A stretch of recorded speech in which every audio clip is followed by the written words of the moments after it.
Hey everyone, gather round because I need to share a story that completely turned my life upside down. It all started with something as simple as donating blood, something I'd been doing every 3 months like clockwork for years.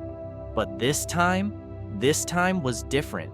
It was just another Wednesday afternoon when I pulled into the Red Cross parking lot after work. You know that feeling when you're doing something good for others? That's how I always felt about donating blood. 6 gallons under my belt already. I was practically a pro at this point. Walking in, I went through the usual routine. Sign in, wait my turn, answer all those questions they have to ask. If you've ever donated blood, you know the drill. No, I haven't been hospitalized. No, I haven't traveled abroad. No, I don't have any exotic diseases. And the awkward part about sexual history? That was always easy for me. Just my wife of 18 years, Judy. Yeah, okay, we didn't wait for marriage, but who does these days? We'd been faithful to each other for 2 decades, or so I thought. Mary, the nurse who'd been there forever, went through all the questions like always. We'd become friendly over the years. You know how it is when you see someone regularly. She said she needed to check the updated donor list and would be right back. Normal stuff, right? Wrong. When Mary came back, something was off. She couldn't even look me in the eye. "What's wrong, Mary?" I asked, thinking maybe my iron was low or something simple like that. "Do you know Judy Lawrence?" she asked, even though she knew damn well that was my wife. That's when my whole world started to crumble. "Jim," she said, barely meeting my eyes. "Judy tried to donate blood this morning, but she was rejected. According to her form, she had intimate contact within the last 3 months with someone who tested positive for HIV. Ever had a moment where the room starts spinning and you can hear your heartbeat in your ears? That was me right then. Mary explained how it worked. When someone tests positive for HIV, they're supposed to tell their recent partners. The hospitals report these cases to the Red Cross to prevent infected blood donations. My wife's name was on that list. But since I hadn't had contact with the carrier directly, Mary couldn't tell me who it was. "What are my chances, Mary?" I managed to ask. She tried to reassure me. Second contact, protected sex, according to Judy's form. The odds were in my favor. But honestly, that wasn't making me feel much better. Driving home, my mind was racing. 18 years of marriage, a daughter who just started college but still lived at home.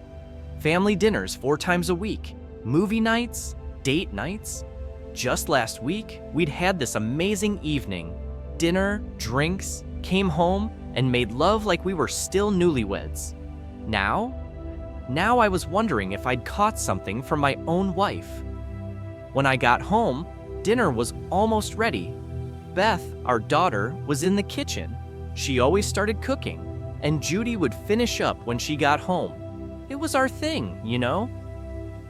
Family time. Usually I'd kiss them both hello, but today, I headed straight to the bathroom to wash my hands. I couldn't bear the thought of possibly passing something to Beth. Dinner was torture. Beth chatted away about college, all excited about her classes and study groups. My brilliant, beautiful daughter. How could her mother risk breaking up our family like this? When Beth left to study with her friend, I knew it was time. I started slow, asking Judy about trust and honesty in marriage. Gave her every chance to come clean. I even made up this story about how we discussed trust at work that day. "Judy," I said, "would you say trust and honesty are the most important things in a marriage?" She looked at me strange, but played along. "Yes, of course," she said, not knowing where this was going. "So," I continued, "if you had any secrets, you'd tell me, right? Because once trust is broken, it's nearly impossible to get back." She swore she had no secrets, none. Then I dropped the bomb about my blood donation attempt. The way her face changed, I'll never forget it. "Oh God," she whispered, "they said everything would be confidential." That's when the truth came spilling out. Bob Hawkins, some hotshot salesman at her office, New guy, temporary assignment, would be gone in a few months. He'd been flirting with all the women, she said, but somehow she was the one who ended up having lunch with him. One thing led to another. It was just once, she kept saying, and he was terrible compared to you. It meant nothing. As if that made it better. I packed my bags that night, found a budget motel, called my boss to take some personal time. Then I did something I'm not proud of. I tracked down Bob Hawkins, found him at a local pub, chatting up another woman. Turned out he had a wife and kids back home. When I got him outside, I lost it. Used an old pair of brass knuckles I had from a garage sale.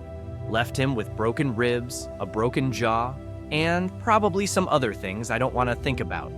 Was it right? No. Did it make me feel better? Also no. But sometimes rage takes over. The news reported it the next day. Man beaten in pub parking lot, no witnesses. The woman he was with probably didn't want to get involved. Can't say I blame her. 6 months have passed now. The divorce is final. By some miracle, neither Judy nor I tested positive for HIV. Bob's wife wasn't so lucky. She's positive now, poor woman. Filed for divorce, too. As for Bob, no idea where he is, but he never found out who beat him up. Probably had a lot of angry husbands to choose from. Judy kept most everything in the divorce. The house, the furniture. She took out a second mortgage to buy me out. I've got a small apartment now. It's just a place to sleep, really. Not a home. Never will be.